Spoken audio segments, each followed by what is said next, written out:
Majority Whip James Clyburn has served in the United States Congress for the past 28 years, representing South Carolina's 6th congressional district.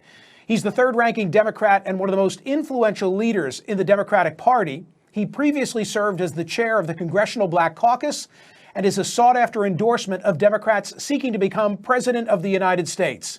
He's been focused on legislation and policies that support economic development and has been the architect of many initiatives that have become law, including key funding formulas in the American Recovery and Reinvestment Act. Please welcome our friend, James Clyburn. Congressman, nice to see you. Thank you very much for having me. So the hottest book in the country right now is Peril, written by Bob Woodward and Robert Costa. You're laughing already. That's a good thing. You know that General Milley gets a lot of attention in the book, but so do you. And there's a story told in the book that I want to confirm. It's the Biden inauguration and two American presidents, President Clinton and President Bush, George W. Bush, both single you out and tell you, same word, you are the savior, that but for you, it would have been Donald Trump reelected. First of all, is the story true? There's some truth to that. I'm not too sure which word is best, savior or saver. George W. and I are both golfers, and you know, S-A-V-E-R is the word that we prefer, saving par, and of course, saving strokes. Savior takes on another meaning, and so I would much rather be saver. When you look back at the last presidential cycle and you think about the role that you played, do you sometimes wonder what would have happened if you had not come forward when you did and endorsed then Vice President Biden? Yes, I do, and I give credit for that to my late wife. You know about my so-called world famous fish fry. At the fish fry in 2019, we had over 20 candidates for president attending the fish fry. It turned out to be the biggest we'd ever had. So big, the fire department and police department sort of closed the gates, wouldn't let anybody else in. And so that night after the fish fry, and I got home, my wife, who was ailing with diabetes at the time, could not come to the fish fry. So I sat at her bedside as she was getting her nightly peritoneal treatment. And I started sharing with her what had happened at the fish fry. And I said to her, I said, you know, we're going to have a tough time this year. We got over 20 candidates running for president. Some of them are very close friends of ours. It's going to be tough trying to make a decision. And she said to me, I don't care how tough it's going to be. I don't care how many friends we got in the race. If we really want to win, we'd better nominate Joe Biden. And she so she considered all of that. So this was like May or June. She passed away September 19th, which was about 4 months before the South Carolina primary. So all of that was weighing heavily on me when it was getting down to decision time. And about 3 days before the debate down in Charleston, I went to a funeral and ran into a lady that I had never met before. And when she asked me who I was going to vote for in the primary, and I told her, if you had seen the look on your face, you would understand why I became so emotional in that endorsement. So here, these two African-American women, both of whom saying to me that we needed Joe Biden. And so, though I was going to vote for Joe, the emotions in the endorsement came from those two experiences. Okay, which is a perfect setup for me to then ask you, of all people, how's he doing? He's got a full plate. He is doing very well. He has some challenges no president has ever had. We have never seen a country so divided. Now, history has, this country was divided over the Civil War.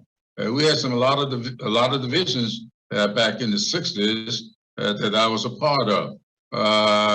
But for a country to be so divided with the truth being so far from any presence in any of it, how can you lead a country when people don't believe in science, or at least pretend not to, when people don't accept the inner workings of a democracy?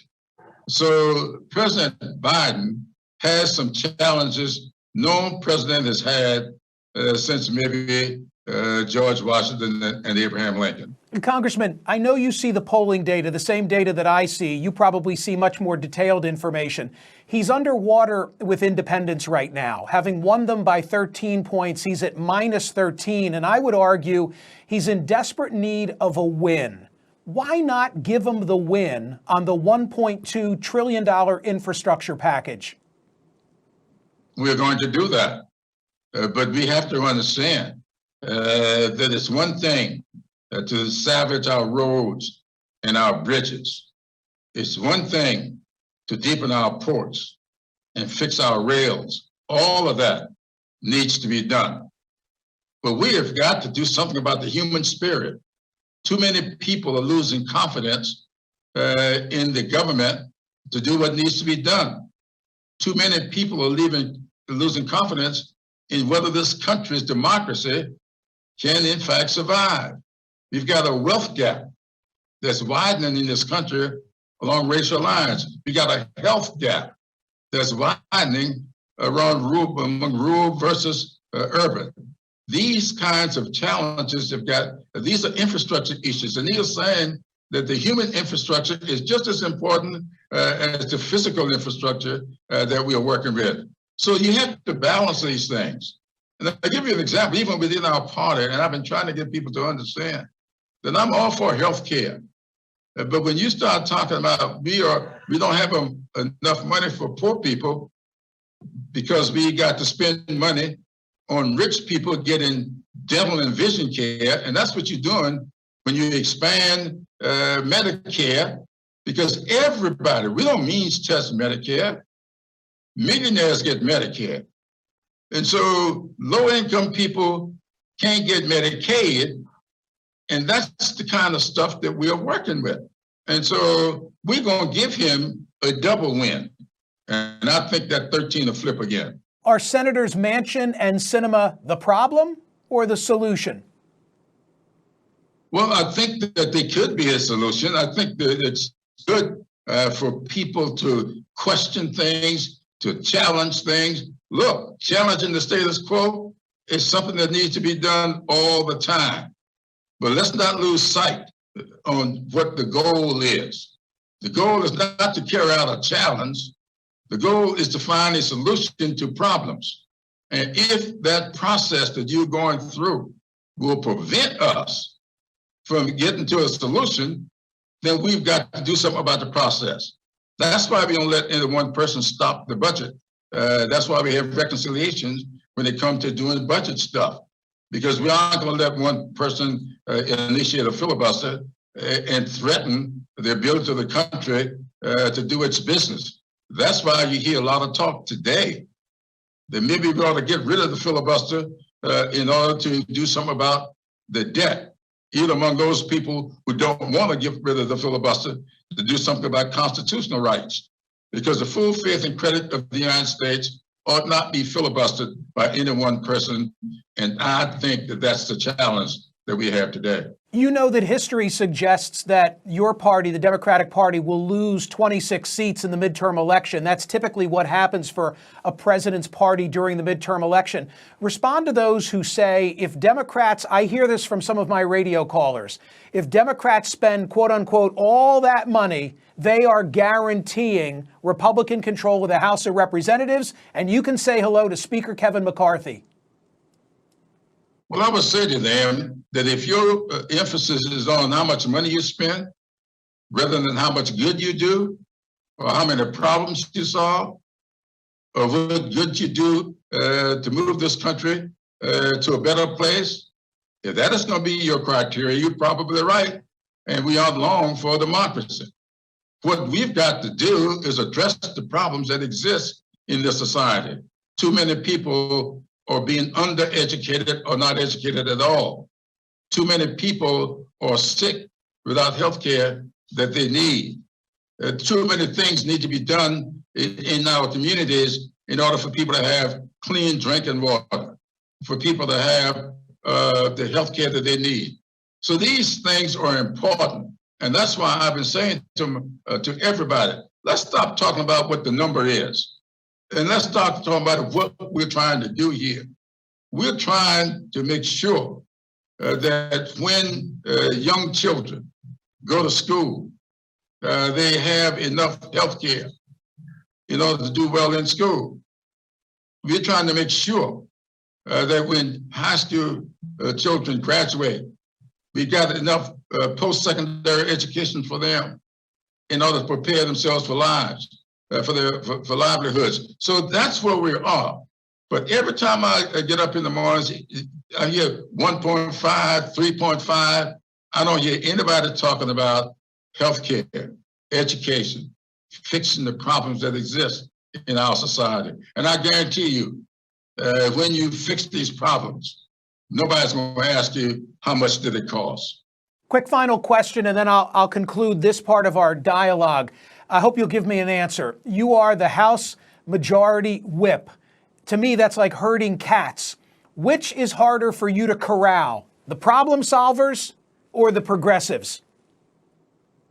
They both have their challenges because, as you can see, I'm Black. I don't, because I'm Black, I'm a member of the Congressional Black Caucus.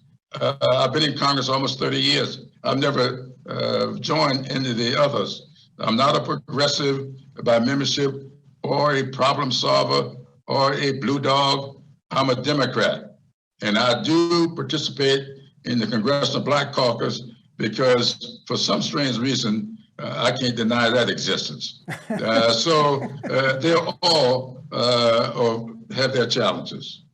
We'll be back in a moment with Congressman Clyburn.